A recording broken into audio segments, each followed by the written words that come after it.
The Alaska Highway is more than just a road. It's Alaska's lifeline, a vital artery that threads through some of the most rugged and breathtaking landscapes in North America. Stretching over 1,390 miles from Dawson Creek in British Columbia to Delta Junction in Alaska, this legendary route is a testament to human determination and ingenuity. It connects the state to the rest of the US through Canada, forging a physical and symbolic link between distant communities and the lower 48 states. Every year, thousands of vehicles make this journey, braving unpredictable weather and remote stretches to keep Alaska connected. Born out of World War II necessity, the highway was built at breakneck speed to ensure military access and supply lines. Today, it remains crucial for delivering time-sensitive goods, from fresh produce that stocks grocery shelves in Alaskan towns to vital oil field equipment that powers the state's economy. The highway is a lifeline for industries, ensuring that essential materials reach even the most remote outposts. Especially when maritime routes are disrupted by storms or geopolitical tensions, the Alaska Highway becomes the only reliable overland route, keeping supply chains moving and communities stocked. For Alaskans, the highway is essential, not just for commerce, but for military families relocating to new bases, for tourists seeking adventure, and for everyday residents traveling between towns. Small communities and local businesses depend on the steady flow of travelers, truckers, and tourists. Gas stations, diners, and motels dot the route, serving as lifelines for both locals and visitors. Yet this vital link relies on stable US-Canada relations and the cooperation of the Canadian provinces it traverses. The highway is a shared responsibility, maintained and protected by both nations. As it winds through British Columbia and the Yukon, the Alaska Highway is a living reminder of the international partnership that made it possible. The 1942 agreement that created the highway was a symbol of unprecedented cooperation during a time of global crisis, uniting two countries in a common cause. But today, that spirit is under strain. Political disagreements and shifting priorities have put new pressure on this historic route. In 2025, rising political tensions are turning this once reliable route into a flashpoint, raising urgent questions about sovereignty, trade, and the future of cross-border movement. The Alaska Highway now stands at the center of debates over national security, economic independence, and the resilience of the US-Canada alliance. The free passage once taken for granted is now at risk, with new checkpoints, inspections, and uncertainty clouding the future of this vital corridor. If the Alaska Highway were to close or become restricted, Alaska's connection to the rest of the country would be threatened, isolating communities and disrupting lives. Today, the Alaska Highway stands as both a symbol of what cross-border cooperation can achieve and a test of whether that spirit can endure in a changing world. The current crisis is rooted in President Trump's renewed economic nationalism. In early 2025, he threatened a sweeping 25% tariff on all Canadian and Mexican imports, reigniting fears of a trade war. Trump's approach, using tariffs as leverage, aimed to force policy changes and appeal to his political base. For Canada, whose economy is deeply tied to the US, the threat was existential, risking severe damage to key industries. The uncertainty rattled markets and forced Canada to consider how to respond to its largest trading partner's unpredictable stance. The stage was set for a cycle of retaliation, with the Alaska Highway caught in the crossfire. What began as a trade dispute was about to become a crisis with real consequences for both nations. Canada didn't back down. In the face of mounting pressure and uncertainty, Canadians from coast to coast stood firm, determined to defend their interests and values. The sense of national resolve was palpable, uniting people across provinces and political lines. Prime Minister Trudeau announced retaliatory tariffs, sending a clear message that Canada would not be intimidated. But the real escalation came from the provinces, who saw the federal response as just the beginning. Provincial leaders recognized the need for bold, decisive action to protect their economies and communities. British Columbia, gateway to the Alaska Highway, proposed tolls on US trucks bound for Alaska, a direct response to Trump's threats. The move was unprecedented, targeting a vital supply route and signaling that Canada was willing to leverage its geographic advantage. Premier Eby called it a necessary defense, targeting Alaska's vulnerability, its reliance on Canadian routes. He emphasized that British Columbia would not be used as a pawn in a larger trade dispute and that the province was prepared to stand up for its people. The Yukon joined in, halting American goods for government contracts and boycotting U.S. liquor.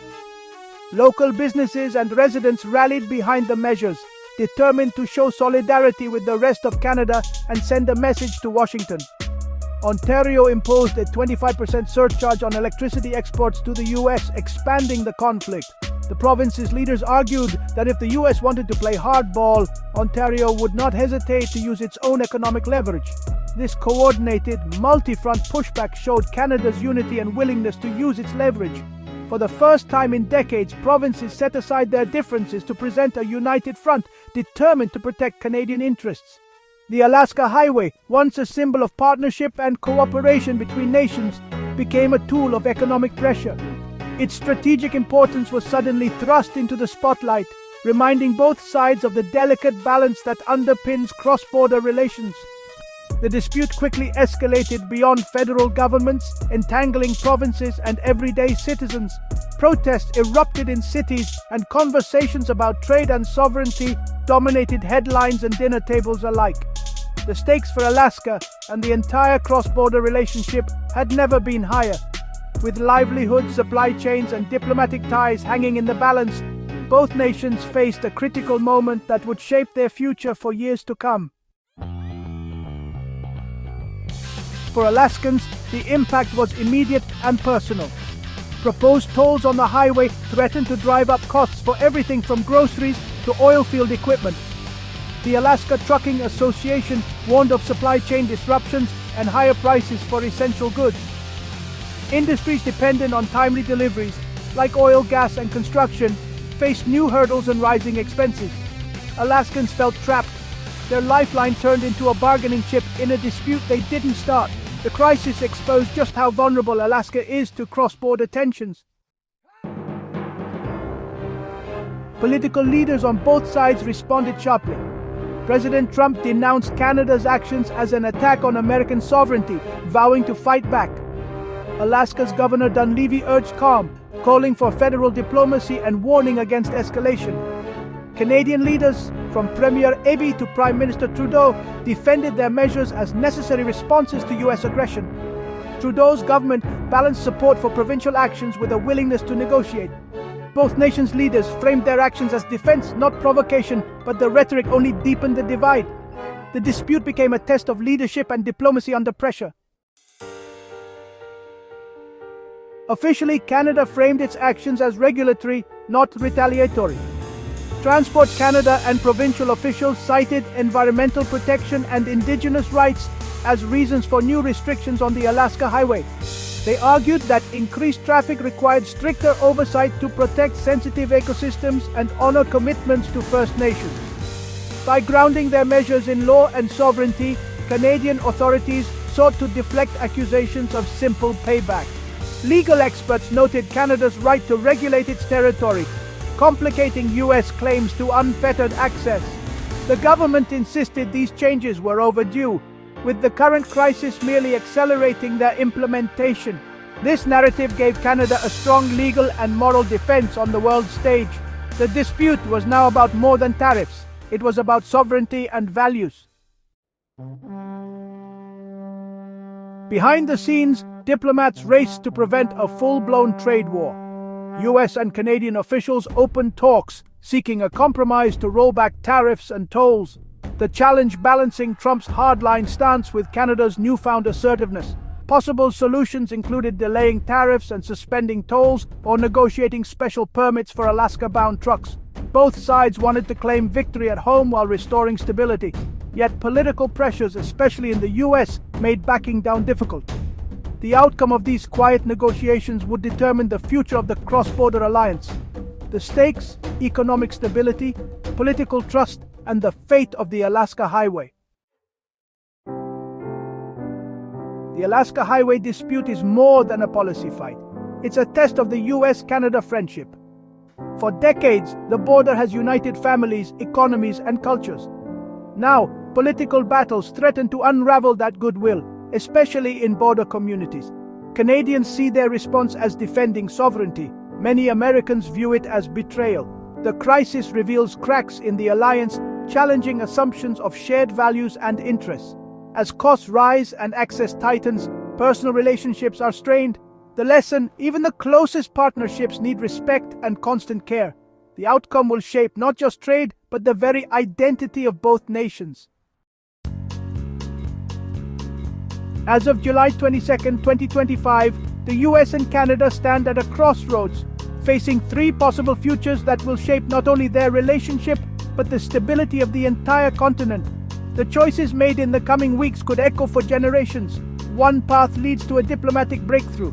If cooler heads prevail, both sides could step back from the brink, restoring the status quo and reaffirming their long-standing partnership. This would require compromise, trust, and a willingness to put aside political pressures for the greater good. Such a resolution would send a powerful message to the world about the resilience of North American unity. But failure to find common ground could trigger a damaging trade war. Tariffs, tolls, and boycotts would become entrenched, disrupting vital supply chains and leaving businesses and families on both sides of the border to bear the cost. Alaska, already geographically isolated, could find itself cut off from essential goods and services, deepening the crisis and straining local communities. There is also the possibility of a prolonged stalemate. In this scenario, neither side backs down, and a new normal of friction and uncertainty takes hold at the border. Everyday life would be marked by delays, confusion, and a constant sense of unease for travelers, workers, and families who rely on cross-border ties.